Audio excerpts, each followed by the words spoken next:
नमस्कार, स्वागत है आप सभी का एक बार फिर से आनंदीबाई हरसे सरस्वती बालिका विद्या मंदिर इंटर कॉलेज जालौन की ऑनलाइन स्टडी एजुकेशन में मैं धर्मेंद्र कुमार सिंह राजा सर आज यहाँ पर जो विषय है वो मैं आपको पढ़ाने वाला हूँ विज्ञान। ठीक है, और ये हमारा चौथा चैप्टर है जिसका नाम है कार्बन और उसके यौगिक। और यहाँ पर लेक्चर की बात की जाए तो ये मेरा 28वां लेक्चर है। इससे पहले मैंने 27 लेक्चर और अपलोड किए हैं। अगर आप क्लास में बाद में जुड़े हैं या आपने पहले के लेक्चर नहीं देखे हैं तो पहले देख लीजिए। और ये मेरा कार्बनिक रसायन में है ना पहला लेक्चर होगा।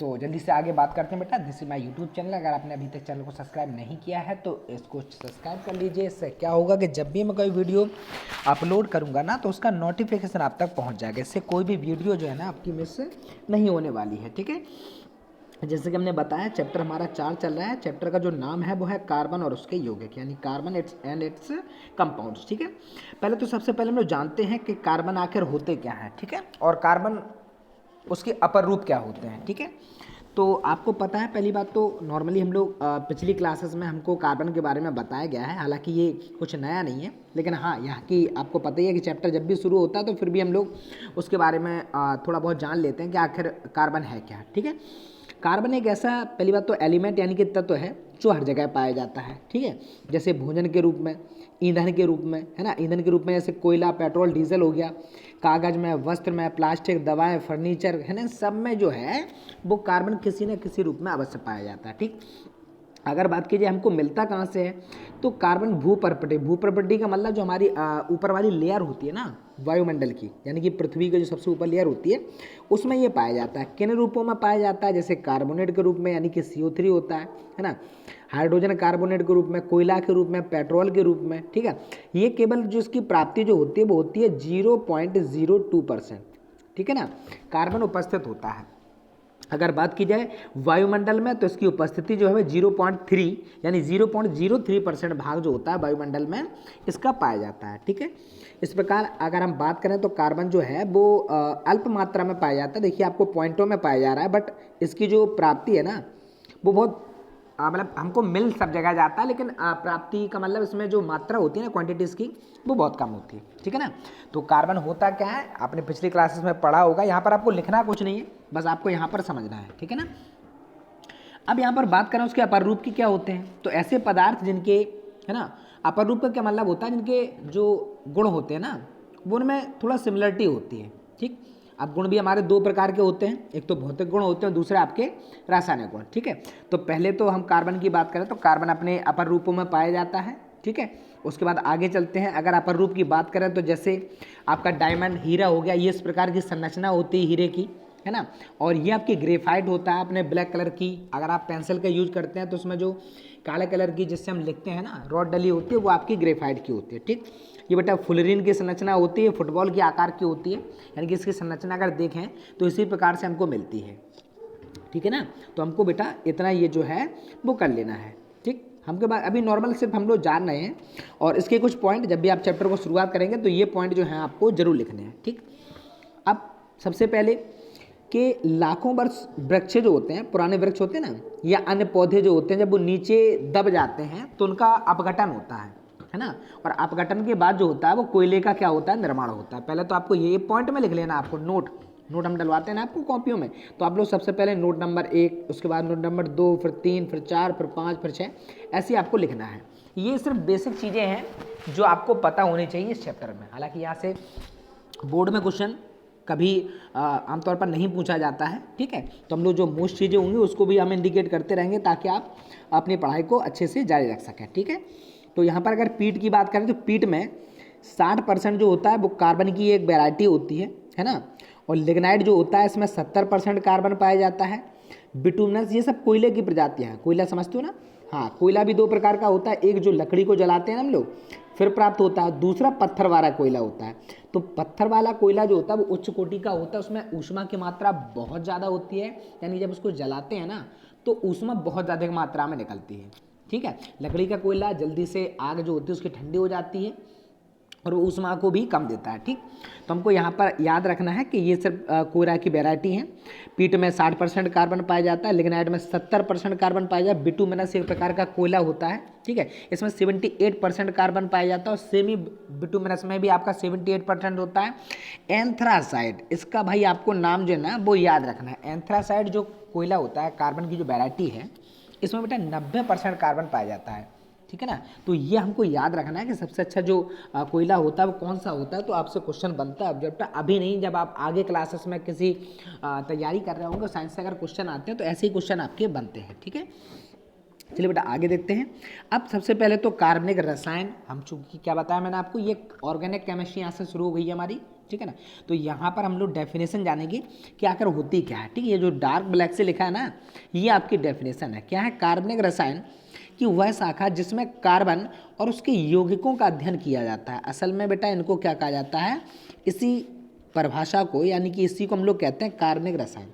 है ना, कार्बनिक रसायन रसायन विज्ञान की वह शाखा है जिसमें उसके कार्बन और उसके यौगिकों का अध्ययन किया जाता है। ठीक है ना, उनको बेटा हम लोग क्या कहते हैं, कार्बनिक रसायन कहते हैं। ठीक है, यहाँ पर बस आपको सिंपली यही लिखना है। आपको जब भी आप कॉपी में नोट कर रहे होंगे ना, तो बस आपको बेटा इतना ही नोट करना है। ठीक है, जितना मैंने अंडरलाइन यहाँ पर किया हुआ है। ठीक है, बात की जाए कार्बन के यौगिकों की, तो भाई इनकी संख्या जो है ना बहुत ज़्यादा, लगभग 20 लाख। ठीक है ना, कारण क्या होता है, क्योंकि एक कार्बन में आपको याद रखना है कि श्रृंखलन का गुण पाया जाता है। ठीक, श्रृंखलन का गुण जो होता है, इस कारण कार्बनिक यौगिक श्रृंखला बनाते हुए चलते हैं, यानी कि जुड़ते हुए चलते हैं अन्य तत्वों के साथ। इस कारण इनके यौगिकों की संख्या है जब बहुत ज़्यादा, लगभग 20 लाख। ठीक है ना, लगभग में बता रहे हैं, एक्यूरेट नहीं बता रहा आपको, कई किताबों में आपको कुछ अलग भी मिलेगा। ठीक, बात करते हैं कार्बन की विशेषताएं। तो पहली विशेषता क्या है, हेडिंग डाल के आप लोग लिखेंगे, ये आपको लिखना है बेटा, है ना। कार्बनिक रसायन क्या होता है, परिभाषा आपको मैंने बता दी है। फिर आपको ये भी लिखना है कि तत्वों की उपस्थिति। तो सब में आपको ध्यान रखना है, कार्बनिक यौगिक हैं तो सभी कार्बनिक यौगिकों में कार्बन जो होता है ना, वो किसी न किसी रूप में अवश्य पाया जाएगा। यानी कि जो भी ऑर्गेनिक कंपाउंड है उनमें कार्बन आपका जरूर पाया जाएगा। ठीक है, स्रोत की अगर बात की जाए, ये मिलते कहाँ से हैं, तो कार्बनिक यौगिकों के मुख्य स्रोत जो है ना, वो जीव जंतु तथा पेड़ पौधे हैं। यानी कि या तो ये हमको जीव जंतुओं से मिलते हैं या फिर ये हमको मिलते हैं पेड़ पौधों से। यौगिकों की संख्या की बात करिए तो अभी हाल आपको बताया था इससे जस्ट कुछ ही मिनट पहले कि कार्बनिक यौगिकों में श्रृंखलन का गुण पाया जाता है। इस कारण के यौगिकों की संख्या है ना वो बहुत ज़्यादा है। कितनी है? लगभग 20 लाख, यानी कि 20 लाख होती है। ठीक है, अणुओं की जटिलता की बात की, यहाँ अणुओं लिखा है लेकिन आपको बेटा लिखना है अणुओं। ठीक है, टाइपिंग में थोड़ी मिस्टेक है तो उसके लिए क्षमा मांगते हैं हम आपसे। अणुओं की जटिलता जो है ना कैसे होते हैं, तो कार्बनिक यौगिकों की संरचना है ना काफ़ी जटिल है। आप आसानी से उनका अध्ययन नहीं कर सकते। अगर आपके पास उपकरण नहीं है तो नॉर्मली आप उनका अध्ययन नहीं कर सकते। थोड़ा डायग्राम यहाँ पर पीछे गौर करें। अगर इन संरचनाओं की बात की जाए ना तो इनका अध्ययन करना बहुत मुश्किल होता है, यानी बहुत मुश्किल से ही ना हम इनका अध्ययन कर पाते हैं। तो इसलिए इनकी जो जटिलता है ना, कार्बनिक यौगिक जो होते हैं ना वो काफ़ी जटिल होते हैं। ठीक है, उसके बाद बेटा बंधनों की प्रकृति, यानी बॉन्ड कौन से पाए जाते हैं, तो अधिकांश कार्बनिक यौगिक जो होते हैं वो सह संयोजक बंध जो होते हैं इनसे जुड़े होते हैं एक दूसरे से। आमतौर पर बंध जो है वो 3 प्रकार के आपको पढ़े होंगे। एक तो आपका आयनिक बंध होता है, दूसरा आपका सह संयोजक बंध, और तीसरा बेटा आपका होता है उप सह संयोजक बंध। तो हमको ना कार्बनिक यौगिकों में बंध, क्योंकि ऑर्गेनिक केमिस्ट्री पढ़ रहे हैं ना हम लोग, तो कार्बनिक यौगिकों की विशेषताएं पढ़ रहे हैं, है ना।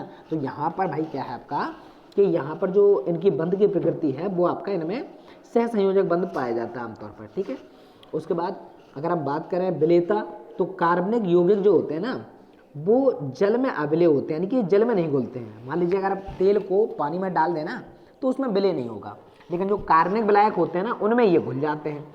अब क्वेश्चन ये बनता है कि कार्बनिक विलायक कौन से होते हैं, तो जैसे आपका अल्कोहल हो गया, है ना, अल्कोहल हो गया, ईथर हो गया, है ना। अल्कोहल में OH समूह पाया जाता है। ठीक है, तो अल्कोहल है, ईथर है ना, और आपका फिनॉल है। तो ये आपके ऑर्गेनिक जो होते हैं ना वो आपके ऑर्गेनिक क्या बोलते हैं उनको, विलायक। ठीक है ना, ऑर्गेनिक विलायक होते हैं। ठीक, समयाव्यवस्था की बात की जाए तो कार्बनिक जो यौगिक होते हैं ना ये जो होते हैं वो कार्बनिक यौगिक में समयाव्यवस्था पाई जाती है। यहाँ पर आपको लिखना है कार्बनिक यौगिक में समयाव्यवस्था पाई जाती है। ठीक है, बहुलकता क्या होती है, इनमें ये गुण होते हैं। अभी आप लोग आगे पढ़ेंगे कि ये होते क्या हैं। तो कार्बनिक यौगिक में विशेष गुण होता है जिसके द्वारा मूलानुपाती सूत्र द्वारा कई यौगिकों को हम लोग जो है ना वो दर्शाते हैं, मतलब एक ही मूलानुपाती सूत्र आपने कक्षा 9 में पढ़ा होगा।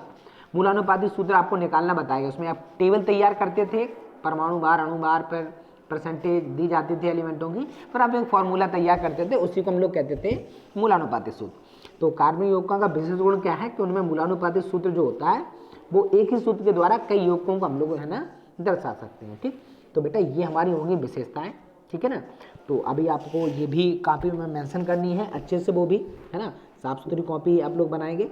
चलिए बेटा देखो यहाँ पर मैंने आपको, अब हम लोग बात करते हैं हाइड्रोकार्बन क्या होते हैं। ठीक, यहाँ पर मैंने इमेज आपको बता दी है कि कार्बन, हाइड्रोकार्बन का मतलब बे कार्बनिक यौगिक जिनमें केवल कार्बन और हाइड्रोजन हो, यानी कि ऐसे फॉर्मूले अगर आपको लिखे दिखाई देते हैं ना जिनमें सी हो और एच, सी का मतलब कार्बन, एच का मतलब हाइड्रोजन, तो उनको कहा जाता है हाइड्रोकार्बन। ठीक है ना। अब इनमें भी दो कैटेगरी है, एक तो संतृप्त हाइड्रोकार्बन होता है, दूसरा आपका होता है असंतृप्त हाइड्रोकार्बन। संतृप्त में आपका एकल बंध पाया जाता है, ठीक है ना, और असंतृप्त में आपका या तो द्विबंध होगा या त्रिबंध। एग्जाम्पल के तौर पर अगर हम देखें तो भाई ये मैथेन है ना, मैथेन का फॉर्मूला क्या होता है CH4। जब आप किसकी संरचना बनाते हैं तो C बॉन्ड H, यहाँ पर भी आप बॉन्ड लगाते हैं H, ऊपर लगाते हैं H, तो यहाँ पर लगाते हैं H। यदि कार्बन कार्बन के बीच एकल बंध है, पहली बात तो यहाँ पर एक ही कार्बन है, ठीक है ना। मान लीजिए आप दूसरा एग्जाम्पल थोड़ा समझिए, मान लो हम लिखते हैं फॉर्मूला C2H4, ठीक है ना। तो यहाँ पर हम लोग कार्बन 2 है तो 2 कार्बन, ठीक है ना, H कितने 4, तो 1 यहाँ पर 2, उसके बाद हमारा ये 3 जुड़ गया और उसके बाद हमारा ये ना 4 जुड़ गया। अभी कार्बन की बैलेंस 4 नहीं हुआ तो हम इसमें द्विबंध लगा देंगे। तो यदि कार्बन कार्बन में द्विबंध पाया जा रहा है, क्या पाया जाता है, अगर कार्बन कार्बन में क्या पाया जाए, द्विबंध पाया जाए, तो भाई वो आपका होगा असंतृप्त हाइड्रोकार्बन। यदि द्विबंध या त्रिबंध हो तो आपका असंतृप्त, और अगर सिंगल बॉन्ड हो तो आपका होता है संतृप्त। यानी कि हाइड्रोकार्बन दो प्रकार के होते हैं, पहला तो संतृप्त हाइड्रोकार्बन, दूसरा आपका असंतृप्त हाइड्रोकार्बन। संतृप्त कौन से होते हैं, जिनमें एकल बंध पाया जाता है। असंतृप्त कौन से होते हैं, जिनमें कार्बन कार्बन के बीच द्विबंध पाया जाता है। और एक चीज ध्यान रखना कि जो बॉन्ड आपको देखना है वो केवल कार्बन और कार्बन के बीच ही देखना है, ठीक है बेटा। आगे देखते हैं कार्बनिक यौगिक अकार्बनिक यौगिकों में अंतर पूछा जाता है आपसे बोर्ड परीक्षा में, ठीक है। तो सबसे पहले तो नॉर्मली से पॉइंट हम लोगों को याद कर लेने हैं कि कार्बनिक यौगिक इनमें कार्बन जरूर पाया जाएगा और अकार्बनिक यौगिक में जरूरी नहीं है कि कार्बन आपका पाया जाए, ठीक है। दूसरा क्या आपका कार्बनिक यौगिकों की जो यौगिकों की संख्या है लगभग 11 लाख, ये आपको अलग अलग दिखाई देगी। यहाँ पर वैसे 20 लाख होनी चाहिए, लगभग 20 लाख होती है इनके यौगिकों की संख्या, ठीक है ना। और इनके तत्वों की अगर तुलना करें इनऑर्गेनिक यानी कि अकार्बनिक यौगिकों की संख्या मात्र 75,000 के समथिंग है, या कहीं कहीं किताबों में आपको 1 लाख भी लिखा मिलेगा। तो ये एक्यूरेट नहीं मिलता है, कई किताबों में आपको चेंज मिल सकता है, इसलिए आप लोग परेशान ना हो, ठीक है। कार्बनिक यौगिक में अभी हमने आपको पढ़ाया था कि सहसंयोजक बंध होता है, और अकार्बनिक यौगिकों में आपका कोई भी बंध हो सकता है। आयनिक बंध मोस्टली होते हैं आपके, ठीक है, और सहसंयोजक भी हो सकते हैं और उप सहसंयोजक भी आपके हो सकते हैं, ठीक। कार्बनिक यौगिक विद्युत के कुचालक होते हैं, यानी कि ये इलेक्ट्रिसिटी को फ्लो नहीं करते हैं कार्बनिक यौगिक। लेकिन अगर बात करें हाँ अकार्बनिक यौगिक जो होते हैं ये इलेक्ट्रिसिटी के यानी कि फ्लो करते हैं, यानी कि सुचालक होते हैं, ठीक है। हाँ एक चीज़ और आपको, कार्बन में ग्रेफाइट होता है, ये इलेक्ट्रिसिटी को फ्लो करता है, तो भाई आपको ये याद रखना है, ठीक। 5वां पॉइंट क्या हमारा, ये प्राय जल में अविलय होते हैं, लेकिन कार्बनिक विलायक जैसे अल्कोहल है, बेंजीन है, एसीटोन है, इनमें ये घुल जाते हैं। और अकार्बनिक यौगिक होते हैं ये जल में विलय होते हैं, ठीक है। उसके बाद बेटा 6वां पॉइंट हमारा होगा कि इनकी आणविक संरचना जटिल होती है। अभी हाल मैंने आपको बताया था कि कार्बनिक यौगिक है ना वो जटिल प्रकृति के होते हैं, और अकार्बनिक यौगिकों की अगर बात की जाए तो ये जटिल प्रकृति के नहीं होते हैं, थोड़े आसान संरचना इनकी होती है, हम आसानी से इनका अध्ययन कर सकते हैं। 7वां पॉइंट क्या होगा, इनके क्वथनांक और गलनांक जो होते हैं वो नीचे होते हैं किनके, कार्बनिक यौगिकों के, और अकार्बनिक यौगिकों के क्वथनांक व गलनांक कैसे होते हैं, ऊंचे होते हैं, क्योंकि ये प्रबल आयनिक बंध से जुड़े होते हैं, तो इनमें बहुत तीव्र आकर्षण बल होता है परमाणुओं में, तो उनको तोड़ने के लिए, उनको अलग करने के लिए हमको बहुत ज़्यादा एनर्जी देनी होती है, ठीक है बेटा। तो आसानी से हमको कार्बनिक अकार्बनिक यौगिकों का अंतर और इनको आपको सिंपली लिखकर याद कर लेना है, ठीक है बेटा। अन्य आपके पॉइंट और दिए गए हैं, है ना, पेपर में कोई आपसे 4 ही पूछे जाएंगे, ठीक है। और अगर आपसे 2 से 3 नंबर में क्वेश्चन पूछा जाएगा ये, तो आपको सिंपली आपको 3 से 4 पॉइंट लिखेंगे, ठीक है ना। तो 4 पॉइंट आपको लिखना ही है, ठीक। चलिए आगे देखते हैं, इनकी रासायनिक अभिक्रियाएं आणविक होने के कारण धीमी होती हैं कार्बनिक कंपाउंडों की, और जो आपके अकार्बनिक यौगिकों की जो रासायनिक क्रिया होती हैं वो आपकी कैसी होती हैं, तेजी से होती हैं, यानी कि वो जल्दी क्रिया कर लेते हैं। ठीक, इनमें क्या होता है, कार्बनिक यौगिकों में समाव्ययता का गुण पाया जाता है और अकार्बनिक में समाव्ययता का गुण नहीं पाया जाता है। ये इनके स्रोत आपको पहले बता चुके, प्राणी हैं यानी जीव जंतु और वनस्पतियां इनके प्रमुख स्रोत हैं कार्बनिक यौगिकों के। और अकार्बनिक यौगिकों को हम लोग प्रयोगशाला में या किसी अन्य चीज़ों से भी, आपको प्रकृति से भी इनको प्राप्त किया जा सकता है। ठीक है, तो बेटा आगे चलते हम लोग, क्या पढ़ना है हमको। चलिए बेटा अगली हेडिंग हम लोग डालेंगे, और हेडिंग हमारी होगी, क्या होगी, सबसे पहले तो हमको पढ़ना क्या है वो भी ध्यान रखें, है ना। तो हम अब पढ़ेंगे क्या, पहले तो ये आपको दिखाई दे रहा होगा मूलानुपाती सूत्र, दिखाई दे रहा है। अब हमको पढ़ना क्या है वो भी हमको पता होना चाहिए। देखो सूत्र भी आपके कई प्रकार के आपके केमिस्ट्री में पढ़े होंगे, ठीक है ना। तो संरचना सूत्र क्या होता है, अगली हेडिंग हम लोग डालेंगे बेटा संरचना सूत्र, यहाँ पर हेडिंग मेंशन करना भूल गया, ठीक है ना। तो होती क्या है, तो यहाँ जो ब्लैक से आपको दिखाई दे रहा है ना, बस यही इसकी परिभाषा है, यानी इतना ही आपको लिखना है कि किसी यौगिक का संरचना सूत्र क्या बताता है, उसके एक अणु में जो परमाणु है ना वो एक दूसरे से किस प्रकार जुड़े हैं। एग्जाम्पल के तौर पर अगर देखा जाए, ये तो भाई हमारा हो गया फॉर्मूला किसका, अणु सूत्र C2H6। अगर किसी को याद है तो वैसे ज़्यादातर बच्चों को याद होगा कि ये एथेन का फॉर्मूला होता है। अब हमको क्या करना है, हमको ये पता चल गया इस अणु सूत्र में अगर संख्या लिखी है C2 यानी कि इसका मतलब कार्बन 2 है, H6 लिखा है इसका मतलब हाइड्रोजन की संख्या 6 है, बट हमको ये नहीं पता ना कि ये एक दूसरे से कैसे जुड़े हैं। तो यहाँ पर आपको स्ट्रक्चर दिखाई दे रहा होगा, ये इसका अणुसूत्र हो गया एथेन का और ये इसका हो गया संरचना सूत्र। अब यहाँ पर आपको दिखाई दे रहा है कि कार्बन कार्बन में एकल बंध है और सारे जो 6 हाइड्रोजन है ना वो कार्बन से एकल बंध के द्वारा ही जुड़े गए हैं। तो संरचना सूत्र क्या बताता है, संरचना सूत्र ये बताता है कि उसमें जो परमाणु है ना किसी कंपाउंड में वो एक दूसरे से किस प्रकार जुड़े हैं, ठीक है ना। एग्जाम्पल में आपको ये नोट कर लेना है, ठीक है बच्चा। आगे देखते हैं बेटा, यहाँ पर क्या है, कुछ यौगिकों के आपको सारणी दी गई है, जैसे एन ब्यूटेन, ब्यूटेन मतलब ब्यूट करके लिए लगता है, 4 कार्बन के लिए आपको मैंने बता रखा है, 1 कार्बन के लिए मैथ लगता है, 2 के लिए एथ, 3 के लिए प्रॉप, 4 के लिए ब्यूट, 5 के लिए पेंट, 6 के लिए हेक्स, फिर हैप, फिर ऑक्ट, फिर नॉन और फिर डिका, ठीक है ना। इतनी में आपका जो भी IUPAC नेम आप इसमें पढ़ेंगे ना बहुत मजा आने वाला है इस क्लास में हमको, ठीक है ना, क्योंकि इसमें बहुत कुछ सीखने वाले हैं आप लोग, है ना। तो यहाँ पर बेटा ये संरचना सूत्र है, एन ब्यूटेन का मतलब 4 कार्बन हो गए हमारे, ठीक है ना। और 4 कार्बन को हम लोग कैसे जोड़ेंगे वो आपको दिखाई दे रहा है, कार्बन और फिर हमको क्या करना है, एकल बॉन्ड से यहाँ पर जुड़ना है, हाइड्रोजन इसमें है, एथिलीन का स्ट्रक्चर आपको ये दिखाई दे रहा है, एथिल अल्कोहल का आपको दिखाई दे रहा होगा, ठीक है। इस प्रकार से जुड़े होते हैं डाईमेथिल। हाँ, फॉर्मूला कैसे लिखेंगे आप, कार्बन कितने इसमें 4, तो हमको लिखना है C4, H हमारे 10 है तो हम लोग लिखेंगे C, H जो है वो बेटा 10। तो ये इसका अणुसूत्र है, बट हमको यहाँ पर संरचना सूत्र ही देना है। एक मिनट रुकिए थोड़ा, चलिए देखिए। तो इस प्रकार से आपको कुछ संरचना सूत्र मैंने आपको यहाँ पर दिखाए हुए हैं, ठीक है। आगे देखिए हम लोग परिभाषा पढ़ेंगे, समूह या मूलक क्या होता है, इंग्लिश में इसको ग्रुप या रेडिकल कहते हैं, ठीक है। अब यहाँ पर समूह या मूलक की परिभाषा क्या होती है, यहाँ से बेटा आपका परीक्षा में क्वेश्चन तैयार होता है, ठीक है। तो यहाँ पर सिंपली आपको क्या करना है, किसी यौगिक की संरचना में उपस्थित वे परमाणु या परमाणुओं के समूह, यानी कि या तो कोई एक परमाणु होगा या कई सारे परमाणु होंगे, तो उनको समूह, समूह का मतलब जो इकट्ठे रहते हैं, ठीक है। तो किसी यौगिक की संरचना में उपस्थित परमाणु या परमाणुओं के वे समूह जिनके अपने विशेष गुण होते हैं उन्हें हम लोग कहते हैं समूह या मूलक, ठीक है। फिर आपसे कह रहे हैं कि यहाँ से परीक्षा में समूह या मूलक की परिभाषा आपसे पूछी जाती है, तो आपको याद कर लेना है, इतने ही आपको लिख लेना है। किसी यौगिक की संरचना में उपस्थित, है ना, परमाणु या परमाणुओं के वे समूह जिनके अपने क्या होते हैं, विशेष गुण होते हैं, समूह या मूलक कहलाते हैं। एग्जाम्पल के तौर पर एथिल अल्कोहल फॉर्मूला हमारा होता है क्या, CH3, एथिल है ना, तो C2H5 होगा हमारा, C2H5OH, ठीक। अगर हम बात करें इसमें जो OH है ना ये अल्कोहली समूह होता है, और C2H5 जो होता है इसको एथिल समूह कहते हैं। यानी कि अगर हम इसको फॉर्मूला को लिखें C2H5OH, तो यहाँ पर 2 समूह होते हैं आपका, एक तो आपका होता है एथिल समूह और दूसरा आपका होता है अल्कोहली समूह, ठीक है। हमको 2 एग्जाम्पल मैंने यहाँ पर दिखाए हुए हैं, एसिटिक अम्ल जिसका फॉर्मूला होता है CH3COOH, यहाँ पर आपका ये कार्बोक्सिल समूह होता है इसमें, और ये आपका होता है मेथिल समूह, ठीक है ना। तो यहाँ पर बेटा आपको ये याद रखना है कि CH3 जो होता है ये आपका होता है मेथिल समूह, और COOH इसको हम लोग कहते हैं कार्बोक्सिल समूह। अभी आप लोग IUPAC नेम में इसको अच्छे से पढ़ेंगे, ठीक है।